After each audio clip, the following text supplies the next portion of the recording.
Hola a todas las personas que nos siguen en este canal. Vamos a continuar con la lectura del libro de Zecharia Sitchin, Las guerras de los dioses y los hombres.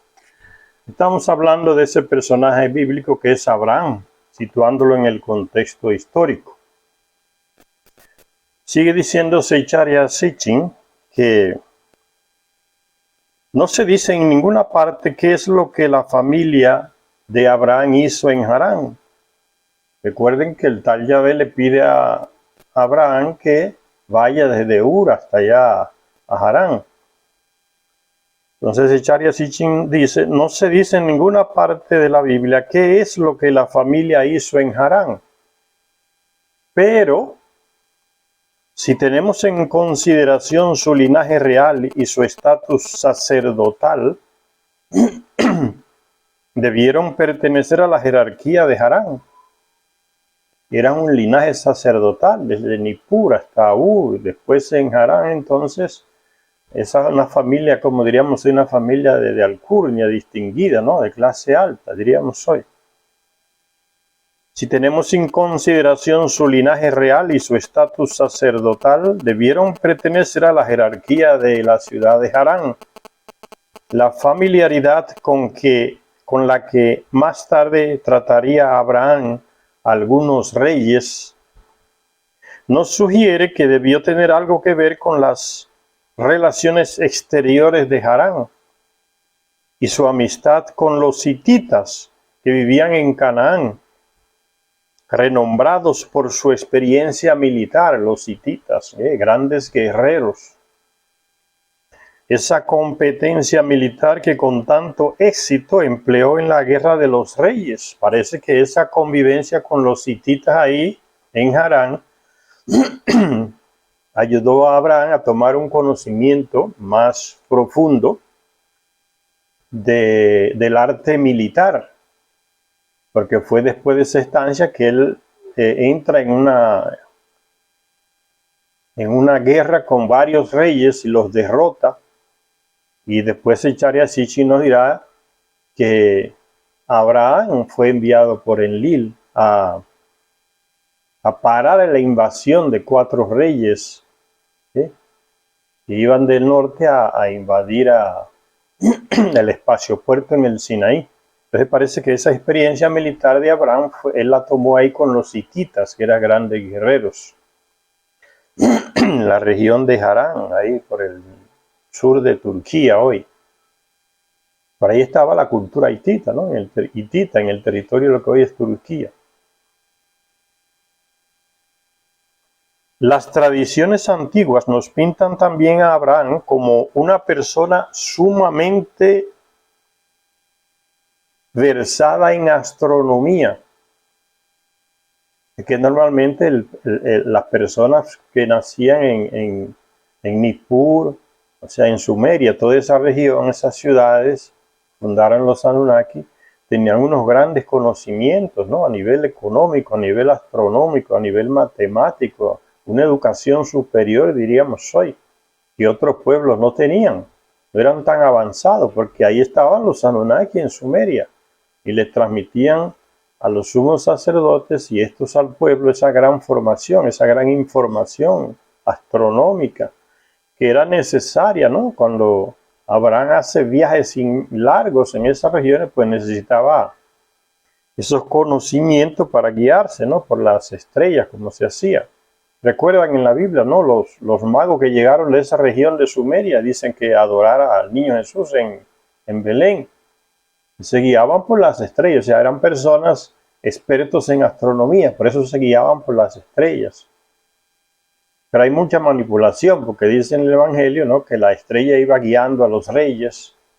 Magos significa que eran expertos astrónomos, llevan de Sumeria. Y dice que la estrella iba guiando a los magos y que al llegar a donde estaba en Belén, ahí se detuvo. Si uno sabe un mínimo de astronomía, uno se da cuenta de la manipulación textual que se está haciendo ahí. Porque no es posible que una estrella esté dentro del planeta. Saben lo que es una estrella, es un sol con luz propia. Entonces no es posible que esté dentro de un planeta. mucho menos que se detenga en el espacio, en su órbita. Eso es imposible. Entonces, analizándolos a la luz de los conocimientos que tenemos hoy, uno percibe inmediatamente que no se trata de ninguna estrella, como dice el texto bíblico, sino que es un ovni, es una nave aérea que los va guiando y se detiene, y los ilumina con la luz de encima para señalar el lugar del nacimiento. Solo un ovni hace eso. Una luz inmensa que parece una estrella, una fuente de energía propia. Entonces, para las personas que leen los textos bíblicos, los evangelios, no tienen mucho conocimiento, se dejan engañar, no, que era una estrella, pero aplíquele la astronomía a eso, hágale pregunta, ¿qué es una estrella? ¿Cuáles son las características de una estrella? ¿Puede una estrella estar dentro de un planeta? ¿Puede una estrella detenerse en su curso? No hay manera, es fácil descubrir la manipulación del texto. Entonces sigue diciendo Zecharia Sitchin, y su amistad de Abraham, la amistad de Abraham con los hititas que vivían en Canaán, renombrados por su experiencia militar, puede arrojar luz sobre la cuestión de dónde adquirió Abraham esa competencia militar que con tanto éxito empleó en la Guerra de los Reyes. Las tradiciones antiguas nos pintan también a Abraham como a una persona sumamente versada en astronomía, por entonces un valioso conocimiento, cuando en los largos viajes había que orientarse por las estrellas. Según el escritor judío de la época de los romanos, Flavio Josefo, Beroso, un escritor antiquísimo de Sumeria, se refirió a Abraham sin nombrarlo. Y eso dice Flavio Josefo. Recuérdense que Zecharia Sitchin se pregunta, ¿no será que Flavio Josefo adaptó muchos textos antiguos y se los atribuyó a personajes para justificar los antecesores del pueblo a lo que él pertenecía, el pueblo judío? Según Flavio Josefo, Beroso se refirió a Abraham sin nombrarlo. Es la conclusión que saca Flavio Josefo. No es muy creíble. Sin nombrarlo, cuando habló del ascenso, y decía Beroso en un texto según Flavio Josefo que entre los caldeos de cierto hombre grande y justo que estaba muy versado en astronomía. Y sigue diciéndose, dice Flavio Josefo que esa frase de Beroso se refiere a Abraham, pero no mencionan, puede ser otro. Y sigue diciendo Zecharia Sitchin, si Beroso, el historiador babilonio, se refería realmente a Abraham, la importancia de la inclusión del patriarca hebreo en las crónicas babilónicas excede con mucho la indicación de sus conocimientos en astronomía. A lo largo de los ignominiosos años del reinado de Shulgi, ahí en Ur, la familia de Terach, el padre de Abraham, que era sumo sacerdote en Elil, ahí en la ciudad mesopotámica de Nippur. La familia de Terach permaneció en Harán durante el reinado de ese rey Shulgi, el amante de Inanna, ¿no? que fue un desastre porque se olvidó de administrar el reino y se dedicó a escribir poesía y está en la cama con Inanna. Un desastre. En esa época de ese rey, Terach, el padre de Abraham, permaneció en Harán. Después, a la muerte de Shulgi, en la ciudad de Ur, de donde salió Abraham con su familia para la región de Canaán, ahí en Harán. Después de la muerte de Shulgi, llegó la orden divina, o sea, dice que un Dios le dice a Abraham que salga, ¿no? En la Biblia se dice que Yahvé. Por eso se dice Zecharia Sitchin la orden divina, porque fue uno de esos personajes que los terrestres llaman de Dios. Llegó la orden divina de partir hacia Canaán. Terach era ya bastante viejo y Nahor, su hijo, se quedaría con él en Harán. Recuérdense que eran 3 los hermanos de Abraham, ¿no? Hijos de Terach. Era Abraham, Nahor y el otro que murió bien temprano y dejó a su hijo Lot con Abraham, y Abraham lo adoptó, lo llevó con él. El elegido para la misión era Abraham, para entonces un hombre maduro de 75 años. Era el año 2048 a.C. y marcó el comienzo de 24 años fatídicos, los 18 años que abarcan los reinados repletos de guerras de los dos sucesores inmediatos del rey Shulgi, que fueron Amar-Sin y Shu-Sin. Fíjense cómo esos nombres sumerios se parecen un poco a los nombres de los chinos, ¿no? Esa cultura por ahí. Y los 6 años de Ibbi-Sin, el último rey de Ur. Entonces ahí están los 18, ¿no? Indudablemente es algo más que una coincidencia que la muerte de Shulgi no solo fuera la señal de partida para Abraham, sino también del realineamiento entre los dioses de Oriente Próximo, los Anunnaki, los dioses. El momento en el que Abraham, acompañado, como veremos después, por un cuerpo militar de élite, un comandante de tropas, Abraham, dejó Harán a las puertas de los dominios hititas, es exactamente el mismo momento en el que el exiliado Marduk apareció en la tierra de Acti. Ahí en Harán también, donde después que sale Abraham, llega Marduk. Recuérdense que Abraham le sirve a Enlil y su grupo, no a Marduk, que es del grupo de Enki. Entonces los dos llegan al mismo lugar en diferentes momentos, ¿no? Llega primero Abraham desde Ur, se estrena ahí con los hititas, aprende el arte militar y de ahí viaja más al sur. Y casi saliendo llega a Marduk y se establece, que estaba en el exilio, y se establece ahí en Harán. Y ahí vivió 24 años, dicen los textos, Marduk.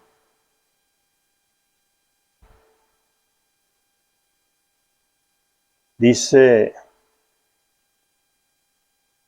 el momento en el que Abraham, acompañado, como veremos después, por un cuerpo militar de élite, dejó Harán a las puertas de los dominios hititas, es exactamente el mismo momento en el que el exiliado Marduk apareció en la tierra de Acti. Sin embargo, la coincidencia más notable es que Marduk permaneció allí durante los mismos 24 años fatídicos, los años que culminaron con el gran desastre de Ur.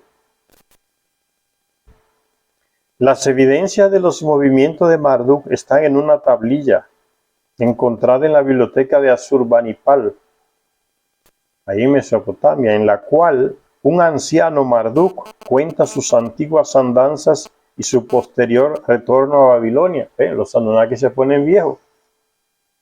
Marduk está ahí desde los primeros años en que llegaron casi desde los primeros años que llegaron los Anunnaki aquí a la Tierra. Ya en esa época que Abraham ya él está viejo. Y cuando Alejandro Magno llega a Mesopotamia, ¿no? y entra en el templo de Marduk, lo encuentra ya que los sacerdotes le dicen, no, él murió, pero no puedes entrar donde está su túmulo, es peligroso. Parece que lo cuidaban con alguna arma o objeto que producía radiactividad para que no robaran el cuerpo. O sea, la gente ya, el terrestre, veía que ellos, que en un tiempo se les decía los eternos, la gente se fue dando cuenta, el terrestre, que no era nada de eso, que no eran dioses nada, que nacían, crecían y morían como los terrestres, solo que duraban mucho tiempo vivos. Pero la gente veía, ¿no? Marduk murió y murieron otros, la gente lo veía. Entonces esa mentalidad de llamarlos de dioses se fue perdiendo poco a poco, hasta que desapareció completamente de la mente de los terrestres, ¿no? Generaciones nuevas de terrestres, y es lo que está pasando hoy, va a seguir pasando. Las generaciones que vienen futuras van a ir ya superando esa etapa religiosa en que se vive hoy. Así como desaparecieron otras grandes religiones antiguas, porque los terrestres ya dejaron de creer en esos llamados dioses de esas religiones, hoy también va pasando lo mismo.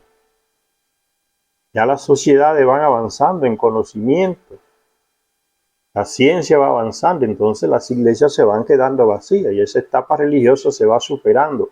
Ese es el proceso imparable. Ustedes van a Europa, van a encontrar las iglesias vacías. Casi todas las iglesias están vacías. Grandes catedrales en grandes países de Europa vacías, que se han convertido en bares. O sea, los que quedan de la iglesia han vendido esas estructuras que les costaban un dineral mantenerlas y se han convertido en bares y en bibliotecas, y la gente va a beber y a leer libros en esos lugares que antes eran las catedrales y las iglesias. No hay gente ya. En muchos países de Europa, o sea, la mentalidad, el terrestre la va superando, como superó esa etapa de miles de años de creer que en ese engaño que los dioses le dijeron que eran dioses. También hoy va a ir pasando. El tiempo ya le va a decir, va a ir dando la respuesta, y la realidad habla más que todo. Ya sucedió y sigue pasando. Se va superando esa etapa religiosa que solo ha creado división entre los terrestres, guerras, matanzas, magnicidios por las benditas religiones. Entonces sigue diciendo Zecharia Sitchin: las evidencias de los movimientos de Marduk están en una tablilla encontrada en la biblioteca de Asurbanipal, aquel rey babilonio, en la cual un anciano Marduk, ya está viejo ya, cuenta sus antiguas andanzas y su posterior retorno a Babilonia. Nunca desistió de tener el poder completo aquí en la tierra, sustituir a Enlil. Dice él mismo en un texto de una tablilla, el mismo Marduk: oh grandes dioses, sepan mis secretos, como diciéndole, escuchen lo que les voy a decir, lo que tengo para decirles. Mientras me ciño la cintura, me asaltan los recuerdos. Yo soy el divino Marduk, un gran dios. Fui rechazado por mis pecados. A las montañas fui. En muchas tierras he sido un vagabundo. Desde donde el sol nace hasta donde se pone fui. Se andó en su nave el planeta entero, vamos a decir, desde donde nace el sol hasta donde se pone. Desde Asia hasta América, en todos los lugares. Desde donde nace el sol hasta donde se pone. A las alturas de la tierra de Acti fui. Ahí en Turquía, en los montes, ahí. En la tierra de Acti pedí un oráculo acerca de mi trono y mi señorío. Allí en medio pregunté: ¿hasta cuándo estaré exiliado fuera de mi ciudad Babilonia? 24 años allí en medio anidé. 24 años ahí. Y ahí termina el texto de la tablilla. Marduk, ya viejo, hablando. Nunca renunció hasta el último día de su vida a querer el poder completo ahí en Babilonia. La aparición de Marduk, sigue diciendo Zecharia Sitchin, en Asia Menor, lo cual implica una inesperada alianza con Adad. Fue de este modo la otra cara de la moneda, inesperada alianza con Adad. ¿Por qué? Porque Adad es del clan de Enlil. Se supone que iba a estar en contra de Marduk, pero de repente, así como sucedió con Ninurta, que se hizo alianza con Nergal, que es del clan de Enki, Ninurta del clan de Enlil, Marduk también hace alianza con un hijo de Enlil, Adad. Y sus territorios quedaban por ahí, por donde él estaba, ¿no? Entre los hititas era Adad el que era adorado como Dios. Por eso dice Zecharia Sitchin, la aparición de Marduk en Asia Menor, lo cual implica una inesperada alianza con Adad. Fue de este modo la otra cara de la moneda de la apresurada salida de Abraham hacia Canaán. Por el texto sabemos que Marduk envió desde su nuevo lugar de exilio emisarios y suministros vía Harán, a través de Harán. a sus seguidores que estaban en su ciudad ya en Babilonia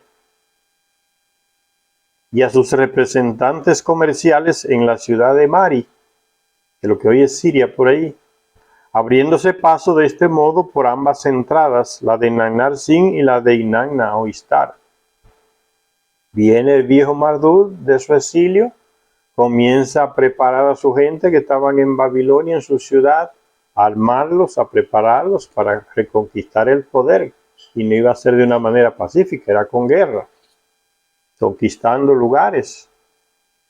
Como si se estuviera esperando una señal con la muerte de Shulgi, lo que ese fue el tipo que Inanna agarró como una pantalla, ¿no? Como una marioneta y lo puso y lo hizo formar un imperio que agarró todos los reyes que habían por ahí, incluso la ciudad de Marduk en Babilonia. Y llegó casi hasta Egipto, llegó hasta Egipto gobernando todo. Entonces Marduk regresa a recuperar el territorio de él ahí en Babilonia. Y comienza a preparar su ejército de terrestres, ayudado por su hijo Nabu, el más pequeño.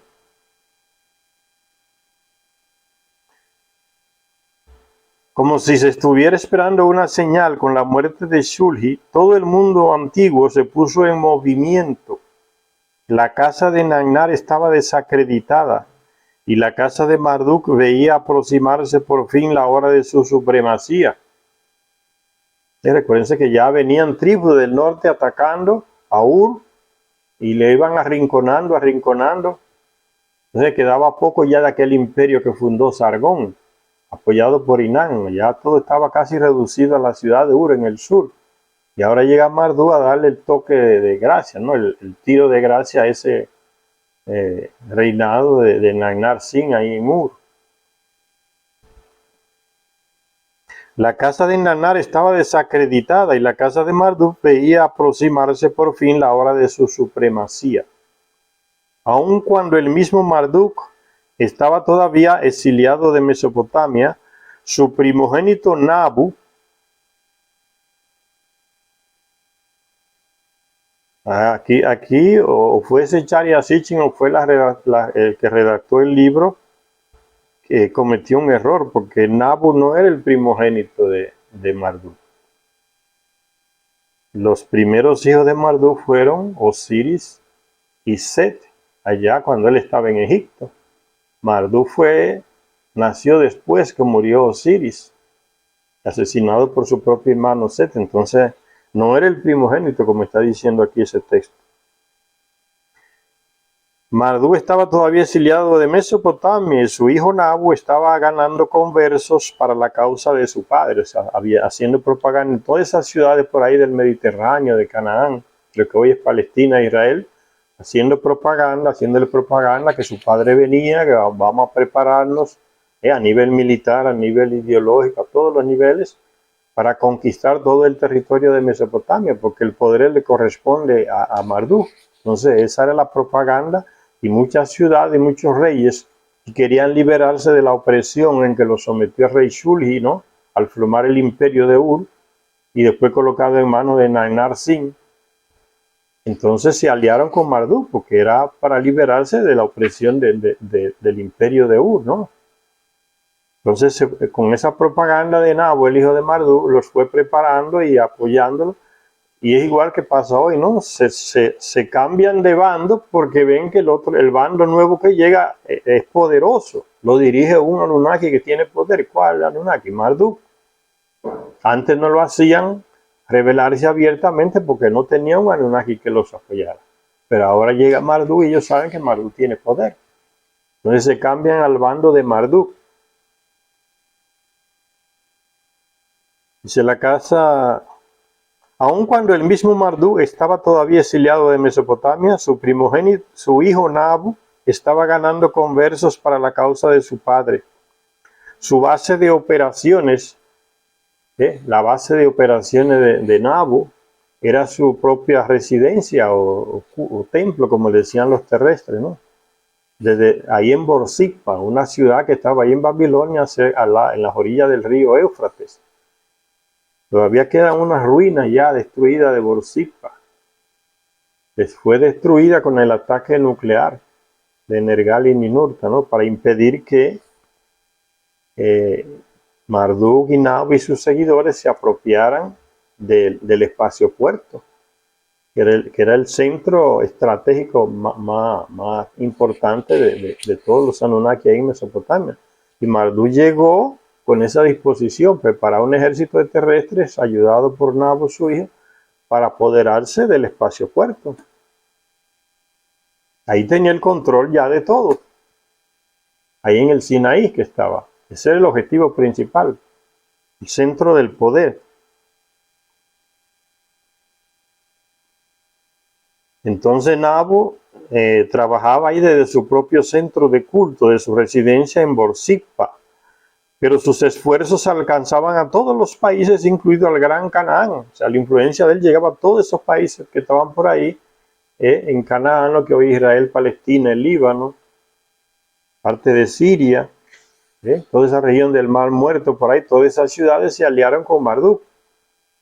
Y ahí se explica por qué en el Antiguo Testamento se dice que llegaron unos enviados a decirle a Abraham, mira, vamos a destruir tal ciudad y tal ciudad. Eran esas ciudades que seguían a Marduk, que estaban alrededor del Mar Muerto. Y Ninurta y Nergal se unieron para destruir el espacio puerto, y Nergal dijo, yo voy a destruir también las ciudades que antes eran de nosotros y son pecadoras porque dejaron de seguirnos a nosotros y se cambiaron para el bando de Marduk. Y le mandó bomba. Por eso él le dijo, no, y él le dice, no, pero hay que salvar a Abraham, que es mi seguidor. Entonces por eso en el Antiguo Testamento ustedes ven que a Abraham se le aparecen 3 personajes y le dicen, vamos a destruir a Sodoma y Gomorra. Y después le dice, pero mi sobrino Lot vive por ahí. Y ellos le dicen, entonces le vamos a decir también que se vaya, que se aleje de esas ciudades porque vamos a castigarla. Y que después le mandaron fuego y azufre, dice, que cayó del cielo. Es el ataque nuclear que le mandaron encima a esas ciudades seguidoras. Por eso dice en la Biblia, ciudades pecadoras, porque dejaron de adorar a los seguidores de Enlil y se fueron para el bando de Marduk. Ven, leyendo los textos antiguos babilónicos y sumerios se entienden mejor los textos que están en el Antiguo Testamento, porque los textos del Antiguo Testamento se basan en los textos babilónicos y caldeos. Y sigue diciéndonos Echaria Sitchin, sobre este trasfondo de rápidos cambios es cuando se le ordena a Abraham que vaya a Canaán. El Antiguo Testamento estaba en Harán, ahí por lo que es Turquía, entonces dice, vete a Canaán, o sea, más abajo, el Líbano, Israel, Palestina, lo saca de Harán, y dice, vete a Canaán. Y ya en el tiempo en que Marduk va llegando a Harán. Son personajes de lados contrarios, ¿no? A nivel de la guerra, Abraham y Marduk. El Antiguo Testamento, aunque nada dice al respecto de la misión de Abraham, es claro que en lo tocante a su destino, en su rápido traslado a Canaán, Abraham y su esposa, su sobrino Lot y su séquito de seguidores se encaminaron sin detenerse hacia el sur. Hubo una parada en Siquén, donde el Señor le habló a Abraham, diciéndole, desde allí dice el texto del Antiguo Testamento, desde allí se fue al monte y acampó al este de Betel, está hablando de esas ciudades ahí en Canaán, y construyó un altar a Yahvé e invocó su nombre, Betel, que significa casa de Dios. Lugar al que Abraham volvería de nuevo, estaba en la cercanía de Jerusalén y de su santo monte, el monte Moria, monte de la dirección, sobre cuya roca sagrada se situaría el arca de la alianza cuando Salomón construyera el templo de Yahvé en Jerusalén. Desde allí Abraham fue aún más lejos, yendo todavía hacia el Negev, una parte desértica de por ahí, de Israel y Palestina, el Negev.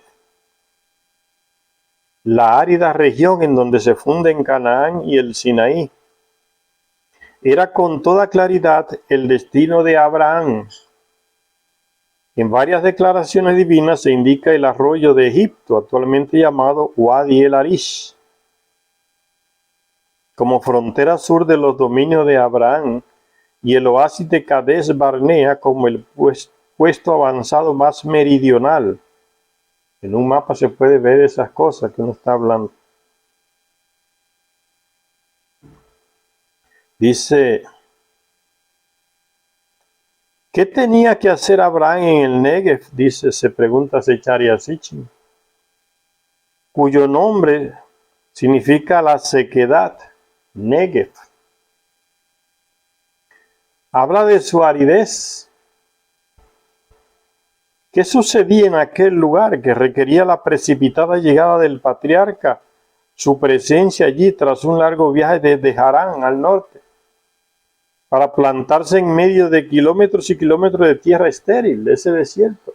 ¿Por qué bajó desde Harán, llegó a Canaán, cerca ahí en lo que es Israel, Palestina, y se fue un poco más abajo, llegando ya a la península del Sinaí, con toda su gente? ¿Por qué eso? Zecharia Sitchin nos va a decir ahora, siguiendo la lectura. ¿Qué sucedía en aquel lugar que requería la precipitada llegada del patriarca, su presencia allí tras un largo viaje desde Harán, para plantarse en medio de kilómetros y kilómetros de tierra estéril? ¿Por qué lo envía Dios? El Dios que él dice, el llamado Dios es Anunnaki, lo envía a ese lugar. El monte Moria, primer punto de interés de Abraham, era importante en aquellos días porque servía junto con sus montes hermanos, el monte Sofín, se le dice monte, quiere decir monte de los observadores, y el monte Sión o monte de la señal, como emplazamiento del centro de control de misiones de los Anunnaki. Ven, ese es el punto. Abraham fue enviado a defender el centro de control de misiones ahí en la península del Sinaí, donde estaba el espacio puerto, para que los reyes que le servían a Marduk, esa ciudad que Nabu conquistó y la ganó para su causa, que venían bajando a ocupar todo ese espacio puerto para entregárselo a Marduk, no llegaran al espacio puerto. Entonces Abraham fue enviado para ponerle un pari a esos reyes. Esa es la guerra de los reyes de la que se habla en el Antiguo Testamento, en la que Abraham participa. Y la gana. Los reyes, esos que vinieron de las ciudades de fieles a Marduk, que vivían por ahí alrededor del mar Mediterráneo, del mar Muerto, tienen que retirarse de nuevo, sin lograr el triunfo que querían. ¿Qué? ¿Cuál era el triunfo? Agarrar el espacio puerto y el centro de comando, como nos dice el centro de misiones, como nos dice Zecharia Sitchin, era agarrar esos puntos estratégicos para asegurarse el triunfo, asegurarle el triunfo a Marduk. Entonces Abraham, ya un guerrero, con un guerrero de élite, jinetes de élite, he enviado corriendo al sur a parar a esos reyes, a metérsele en el medio, en el camino, que van a llegar al centro de control de misiones ahí en el Sinaí, y él se le atraviesa en el medio. ¿En qué medio? Pues ellos que venían de allá, del Mar Muerto, hacia el sur, que es la península del Sinaí, donde está el centro de control de misiones y el espacio puerto. Él se coloca en medio de esos dos lugares para parar a esos reyes, y lo consigue. Tienen que huir de nuevo al norte, fueron derrotados por Abraham, era un guerrero. El monte Moria, dice, el monte Sión, monte de la señal, como emplazamiento del centro de control de misiones de los Anunnaki. ¿De cuáles Anunnaki? Del grupo de Enlil, de Ninurta, a los cuales Marduk les quiere quitar todos esos territorios, esos lugares, para tomar el poder. El Anunnaki que tiene el poder es el Anunnaki que tiene el control del espacio puerto, donde llegan las naves y vienen con el oro que está siendo enviado a Nibiru. El centro de control de misiones también. O sea, el lugar, el espacio donde se controlan las naves que van y vienen. Entonces son los puntos estratégicos que la gente de Enlil, el mismo Enlil, envía a Abraham: vete a defender, no deje que pasen hacia allá. Métetele en el medio. Entonces lo mandan al Negev, que es la región desértica que queda en el medio de los reyes que vienen y del espacio puerto y el centro de control de misiones. Si tuviéramos un mapa, nos ubicáramos más fácil para ustedes, pero lo estoy intentando explicar más fácilmente, y ustedes buscan el mapa de Mesopotamia, esa región del Sinaí, ahí se ubican estas informaciones. Dice, el Negev era importante simplemente porque era la puerta de entrada al espacio puerto del Sinaí. Más adelante se nos dice que Abraham tenía aliados militares en la región y que entre su séquito había varios centenares de soldados pertenecientes a un grupo de élite. El término bíblico de estos Nahar se ha traducido como criado o simplemente como hombre joven, dice Zecharia Sitchin. Los expertos han traducido el término Nahar, la gente que acompañaba a Abraham, como si fueran criados o simplemente hombre joven, dice Zecharia Sitchin. Eso está equivocado, no era ese tipo de personas.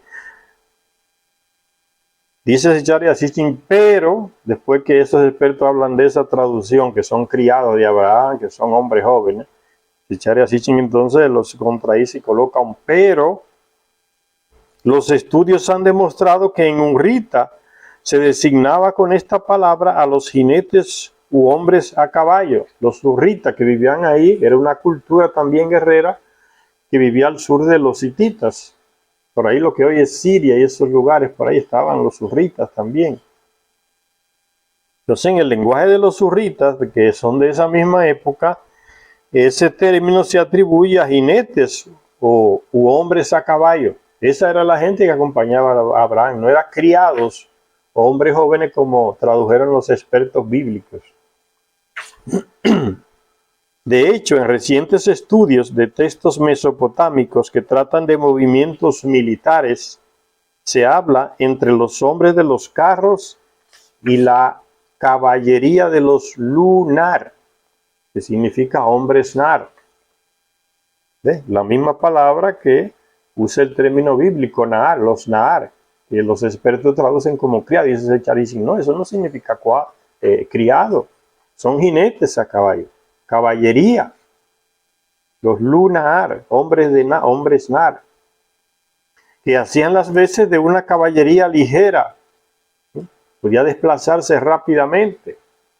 ¿Sí? Por eso le corta el paso a los reyes seguidores de Marduk, que van descendiendo al sur, hacia la península de Sinaí, a ocupar el espacio puerto y el centro de control de misiones. Habrán enviado rapidísimo con esos jinetes, caballería rápida, dice.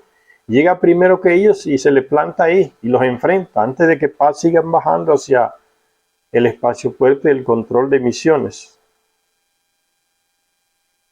Nos encontramos con un término idéntico en la Biblia, el libro primero de Samuel, capítulo 30, versículo 18. Se habla también de esos Nahar.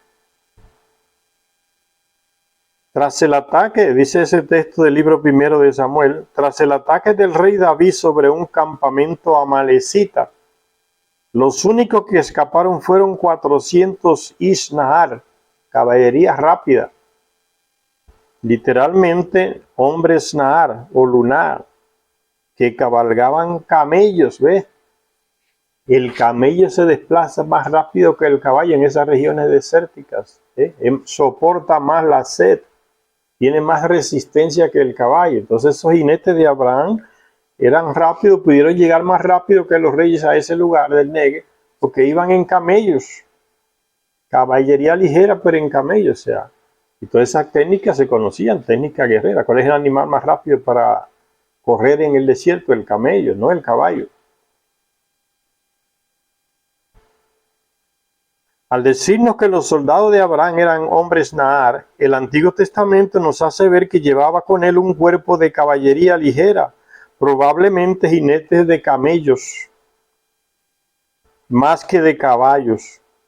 Es posible que tomara la idea de esta fuerza de combate rápida de los hititas. O sea, cuando aprendió el arte militar con los hititas, puede ser, dice Echaresi, que ahí aprendió él el arte de usar esa caballería ligera usando camellos en lugar de caballos.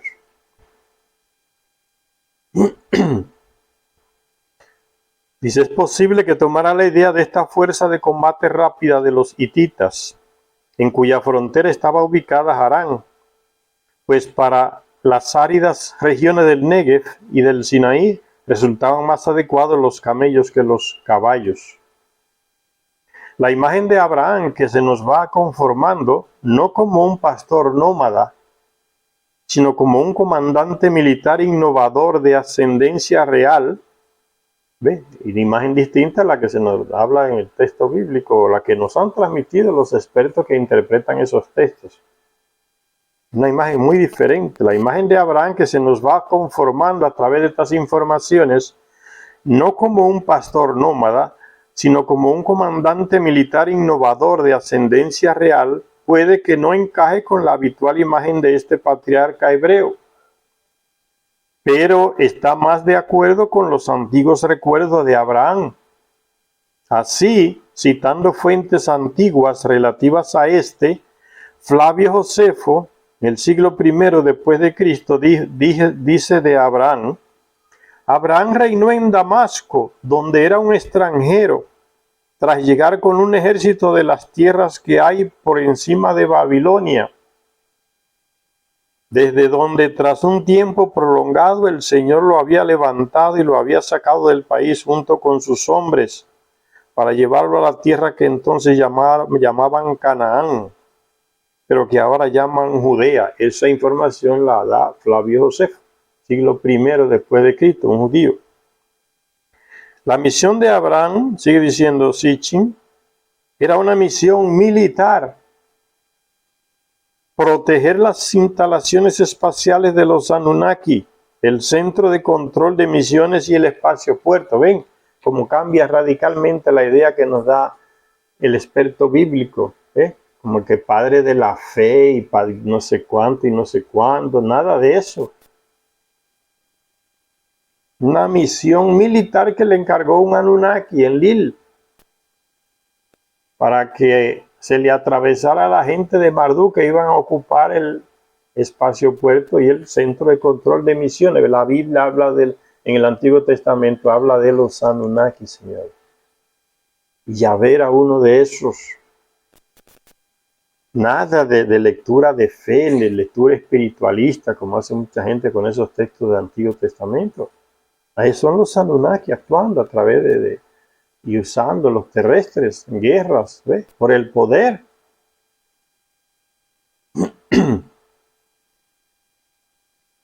La misión de Abraham era, por tanto, una misión militar.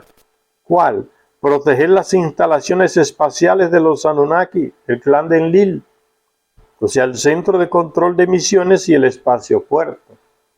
¿Con qué podemos identificar el centro de control de misiones? Bueno, hay un aeropuerto por aquí grandísimo, militar, en un país cualquiera, y cerca de ese aeropuerto hay una base militar.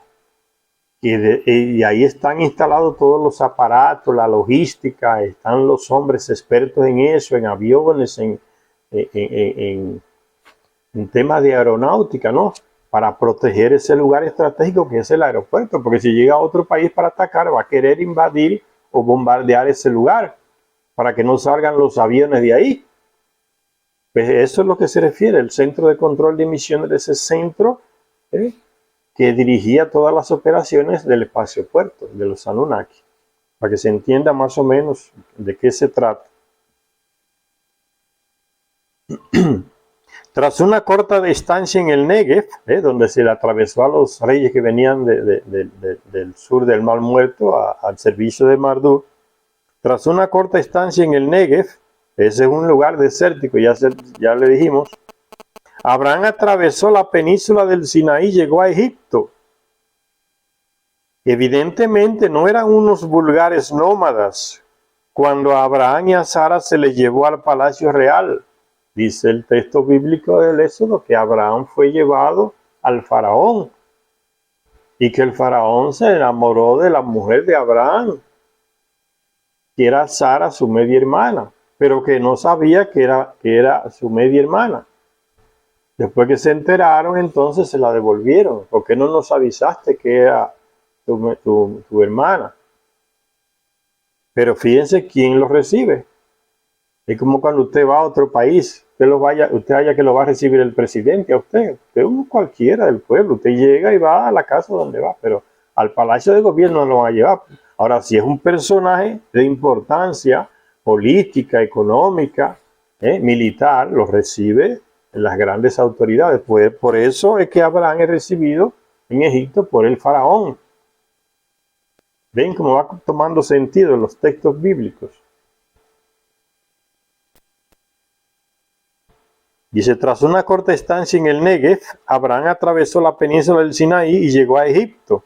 Evidentemente no eran unos vulgares nómadas cuando a Abraham y a Sara se les llevó al palacio real en Egipto.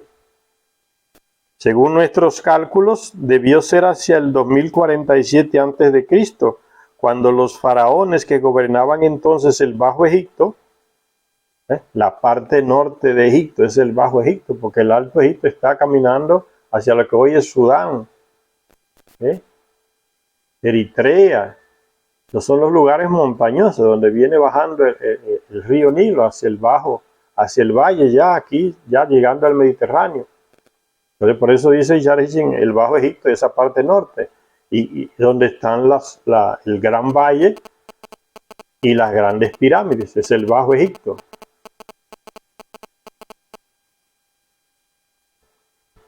Dice, cuando los faraones que gobernaban entonces el Bajo Egipto, que no eran seguidores de Amón, de Marduk, por eso Abraham llega a Egipto y lo recibe el faraón, porque está dentro de está llegando a sus mismas personas, seguidores del Nil. Ustedes ven, el Bajo Egipto no está bajo el control de Marduk, por eso Abraham va a Egipto. Después que le paga el coche a los reyes que venían desde el sur, por ahí del Mar Muerto, a ocupar el espacio fuerte. Entonces él sigue bajando y llega a Egipto porque sabe que son de su misma persona, es de la misma gente de la que él le sirve. Dice, esos reyes de Egipto, del Bajo Egipto, que no eran seguidores de Amén, el dios oculto, Amón Ra Marduk. Amén, eso es lo que significa el Dios oculto, y muchas iglesias, cristianos, católicos, gritan amén, amén, amén. ¿Y qué se imaginan, carajo, que es lo que están diciendo? Le enseñaron que repitan eso y lo repiten como monos en las iglesias. Amén es el nombre de Marduk, que significa el Dios oculto. ¿Por qué? Porque pasó miles de años que se fue de Egipto y no volvió. Le pusieron eso, amén, el invisible, el Dios oculto. Y vea cómo repite todo el mundo hoy, amén, amén, en las iglesias católicas. ¿Qué sabe la gente de lo que está hablando? Las religiones viven de la ignorancia, señores. Amén, eso significa el Dios oculto. Era Marduk, que en Egipto se le llamaba Amón Ra. Dice entonces que bajó al Bajo Egipto, que es la parte norte de Egipto, como ya les dije, y que esos reyes ahí no eran seguidores de Amén, el dios oculto, Ra Marduk. Se enfrentaban al fuerte desafío que representaba el príncipe de Tebas en el sur. En el sur de Egipto, la parte alta era otro reino, eran dos reinos, el Bajo Egipto y el Alto Egipto, eran dos coronas. Entonces la parte del Bajo Egipto, donde allá por las montañas, caminando hacia Sudán, por ahí reinaban seguidores de Marduk. Y los que están en el Bajo Egipto, aquí ya cerca del Mediterráneo, están las pirámides, eran seguidores de Enlil. Por eso Abraham va ahí, a ese lugar. Y se enfrentaban al fuerte desafío que representaba el príncipe de Tebas, ahí en Egipto, en la ciudad de Tebas, en el sur, el reino del sur de Egipto, en donde se consideraba a Amén como Dios supremo, de lo que le expliqué, eran seguidores de Marduk ahí. ese territorio en el Bajo Egipto. Tan solo podemos suponer los asuntos de Estado, alianzas, defensas, conjuntas, órdenes divinas que debieron tratar el asediado faraón y el Ibri. El Ibri, Abraham, el sumerio, el Ibri. ¿Recuerdan las explicaciones que hablamos sobre ese término Ibri? La Biblia no dice nada de esto, así como tampoco dice nada del tiempo que estuvieron allí en Egipto, Abraham y sus guerreros. El libro de los jubileos, que lo usan mucho los judíos, no los católicos, afirma que estuvieron en Egipto 5 años. Cuando llegó el momento de regresar al Negev, Abraham fue acompañado por un gran séquito de hombres del faraón. Abraham no era un cualquiera, no era un pastor nómada que andaba con ovejas para aquí y para allá. De la élite sumeria, de la élite sacerdotal, guerrero, con ejército de infantería rápida, recibido entonces por los reyes del país donde iba. Y Abraham se fue de Egipto, él y su mujer, y Lot, su sobrino, hasta el Negev. Él era rico en rebaños de ovejas y ganado vacuno para comer y vestir, así como de asnos y camellos para sus rápidos jinetes. Una vez más fue a Betel a invocar el nombre de Yahvé, a la espera de instrucciones. Ya cumplió esa misión de ir a atajar a los reyes que venían al servicio de Marduk a ocupar el espacio puerta aquí en el Sinaí. Aprovechó y llegó a Egipto, que eran de su misma gente, contrarios a Marduk. Ahí vivió 5 años y vuelve de nuevo hacia el norte, ¿no? A donde estaba antes, para esperar una nueva orden que le diera Yahvé. En Lil. Él era servidor del Lil, como era su padre, sumo sacerdote de Lil en Nippur, en Babilonia. Y después en Ur, ahí en el sur también de Babilonia. Entonces él volvió a la ciudad, allá terminó su etapa guerrera y volvió con sus rebaños, sus ovejas y sus riquezas. Una vez más fue a Betel a invocar el nombre de Yahvé, a la espera de instrucciones. Ahí Yahvé es en Lil. Porque el problema de la Biblia es que eso que dicen Yahvé muchas veces engloba muchos Anunnaki. En una parte Yahvé es uno, en otra parte Yahvé es otra persona. Es una locura esa manipulación bíblica que han hecho. En el tal Yahvé es. Después su sobrino Lot y él se separaron. Y Lot decidió quedarse a vivir con sus rebaños en la llanura del Jordán, al sur del Mar Muerto. Recuérdense que ahí llegaron los emisarios del tal Yahvé a decirle, vete de aquí que vamos a castigar estas ciudades pecadoras. Porque eran ciudades que se habían sumado a Marduk. Y fíjense dónde va Lot, a un territorio de ciudades que son fieles a Marduk. Y Lot, sobrino de Abraham, es servidor de la gente del Lil. Está en territorio enemigo, Lot. Por eso cuando los dos personajes en la Biblia llegan a la casa de Lot y le avisan, dice el texto bíblico, que la gente de ese lugar se enteró de la visita de esos dos personajes en la casa de Lot, sobrino de Abraham, y que fueron a buscarlo, que se le entregara. Porque sabían, ya habían descubierto que eran del otro clan, de Enlil. Venían a informarse o espías. ¿Y qué es lo que dice el texto bíblico? Los moralistas que manipulan el texto bíblico, como que era que un grupo de hombres que les gustaba hacer sexo con hombres y que lo fueron a buscar para tener sexo con ellos. No es nada de eso, no es ninguna interpretación moralista. Es que Los está en territorio de la gente de Marduk, al sur del Mar Muerto ahí. Por eso que después Lot se va de esa ciudad y se mete allá en una montaña, en una cueva, con sus 2 hijas. Porque está en territorio enemigo, podríamos decir. No en territorio de la gente de Abraham o de Enlil. ¿Ve cómo se entiende mejor el texto bíblico leyendo estas tablillas?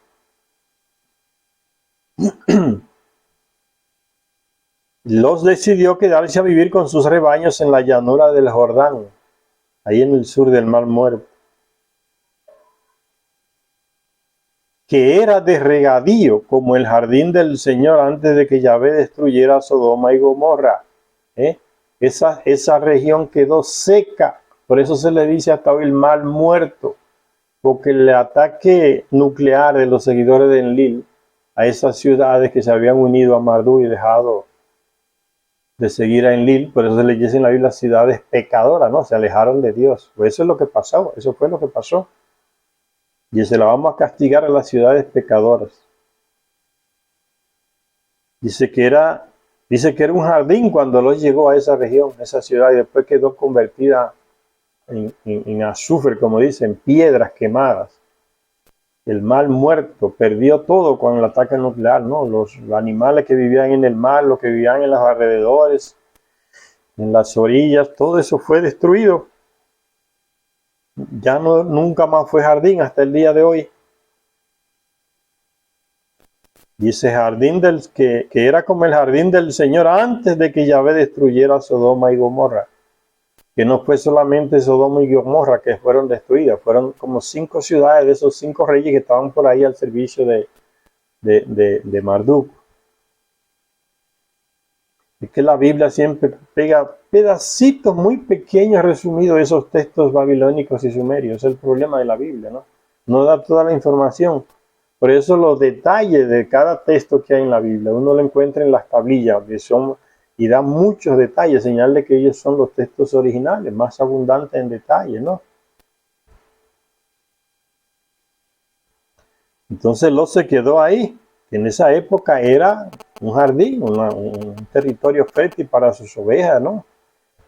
Y que después ya no era más porque fue castigada por el Yahvé, ¿no? Cuando le lanzó, dice, Yahvé lanzó azufre del cielo, es el ataque nuclear que hace Nergal y Ninurta. Abraham siguió hasta las montañas, instalándose en la cumbre más alta cerca de Hebrón, por ahí lo que hoy es territorio de Palestina, Israel. Desde donde podía observar, está en un lugar alto, donde podía observar el valle que se veían esas 5 ciudades por ahí, cerca del Mar Muerto, era un valle fértil. Por ahí se instaló Lot. Entonces Abraham podía ver de donde estaba la llanura grande de esas 5 ciudades. Y parece que Abraham ve la humareda que sale cuando destruye a Sodoma y Gomorra, porque él está en una altura, las ciudades están en un valle. Abraham siguió hasta las montañas, instalándose en la cumbre más alta cerca de Hebrón, desde donde podía observar en todas las direcciones. Y el Señor le dijo, ve, recorre el país a lo largo y a lo ancho, pues a ti te lo he de dar. Y poco después, en los días de Amrafel, rey de Sennaar, fue cuando tuvo lugar la expedición militar de la Alianza Oriental. 12 años sirvieron los reyes cananeos a Kedorlaomer.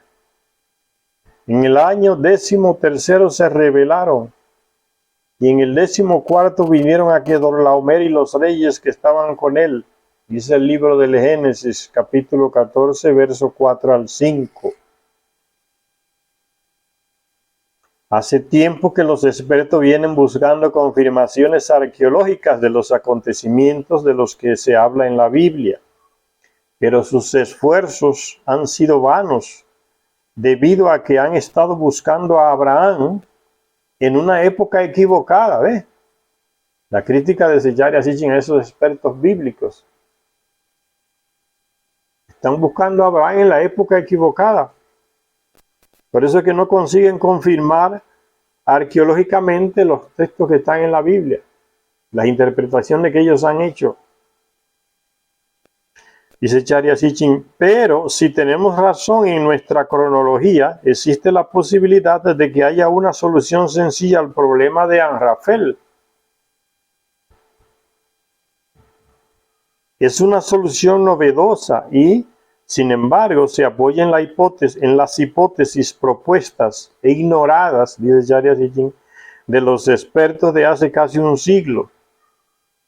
Ya en 1875, al comparar la lectura tradicional del nombre con su deletreo en las antiguas traducciones bíblicas, un escritor de apellido Lenormand,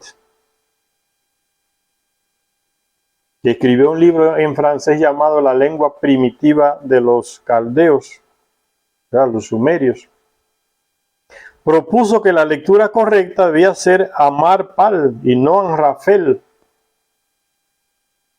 tal como se plasmó fonéticamente en la Septuaginta. ¿Qué es lo que es la Septuaginta? Es una Biblia, la traducción que se hizo en el siglo III a.C. del Antiguo Testamento del hebreo al griego. Eso es la Septuaginta. No tiene el Nuevo Testamento porque se escribió mucho antes. La Septuaginta es la traducción bíblica que se hizo en el siglo III a.C.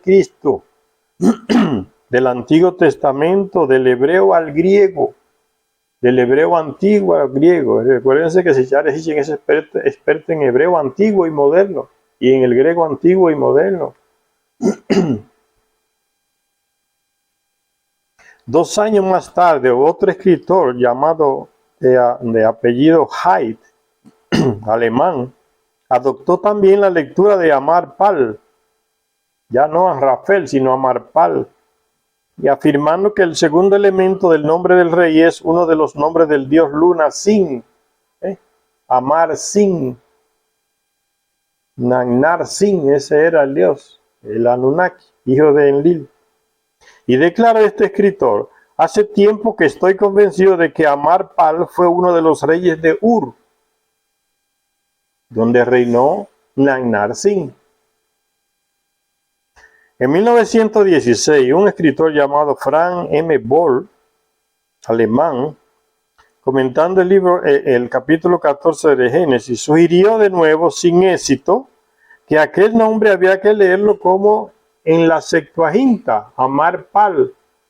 La traducción del griego, del hebreo antiguo al griego, en lugar de Amrafel coloca Amar-Pal, y otros dicen Amar-Sin. Dice que hay que seguir la Septuaginta cuando traduce Amar-Pal, explicando que significaba visitado por el Hijo, un nombre real en línea con otros nombres reales de Oriente Próximo, como el egipcio Tutmosis, que significa Toj, que significa mes, y visitado por Toj. Entonces era un servidor del dios Toj. ¿Quién era el dios Toj en Egipto? Un hijo de Enki, Ningisida, que viene a Mesoamérica, aquí lo que hoy es desde el sur de México hasta Nicaragua, por ahí, y se instala por ahí con sus seguidores de Egipto, negros. Y en esa región se le cambia el nombre. No se le da un nombre egipcio porque no está allá en Egipto, donde hay otro lenguaje. Entonces se le llama aquí, según esos lugares de Mesoamérica, una vez se le dice la serpiente emplumada. En otros se dice Kukulcán, Quetzalcóatl, ¿no? Ese es Toj, el hijo científico de Enki, que participó en la creación del terrestre primitivo, el trabajador primitivo. Es experto en genética, enseñado por su padre Enki. Ese es Toj.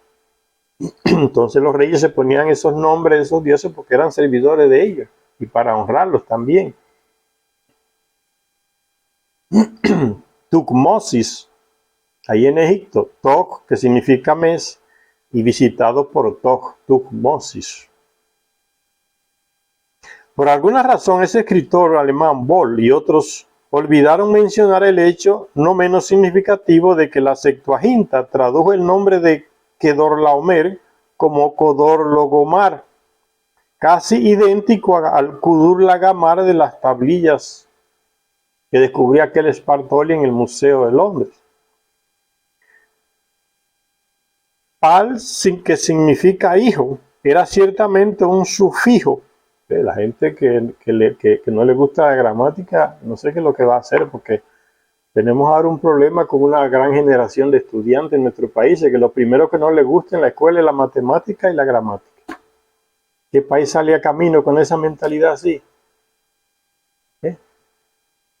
No me gusta ni ya desde que están en la primaria ya vienen con ese problema en la cabeza, que es psicológico, no es nada de otra cosa, que se le metes en la cabeza, ¿no? La matemática y el idioma son el problema, y la gramática del idioma.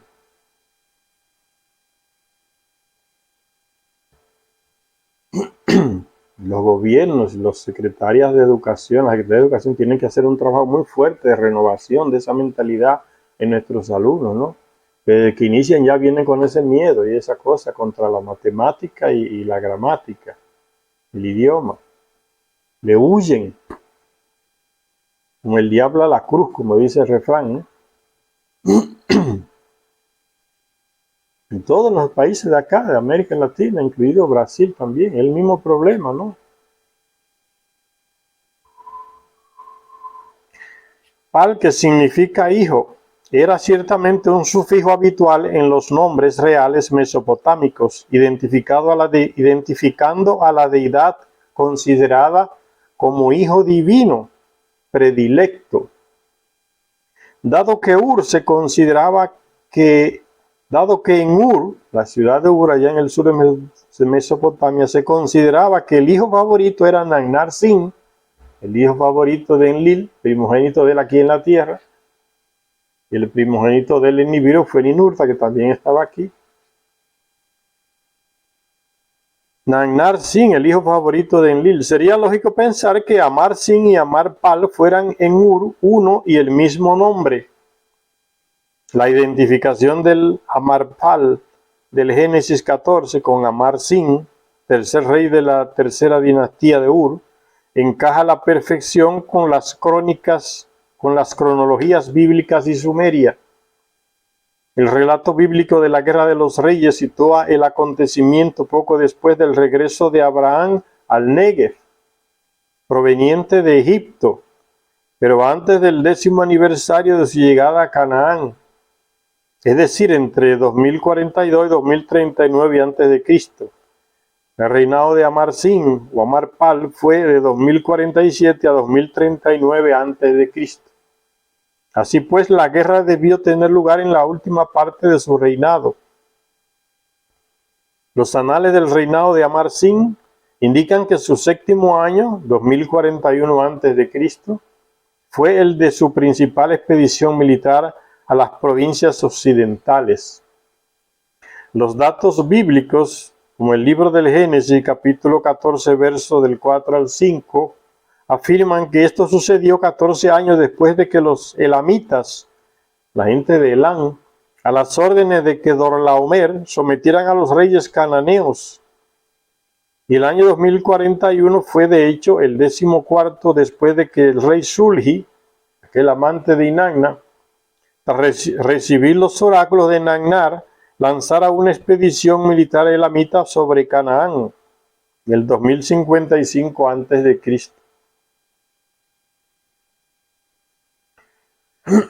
Vamos a hacer una parada por aquí, señores, en esta lectura sobre el personaje de Abraham, y después continuamos en esa misma línea de hablar sobre Abraham y su contexto histórico. Gracias a todas y a todos los que nos ven en los vídeos. Cuando los busquen en las plataformas de internet, vean siempre lo que les coloco, ¿no? Síganme en tal plataforma, en Rumble, en Odisea también estoy.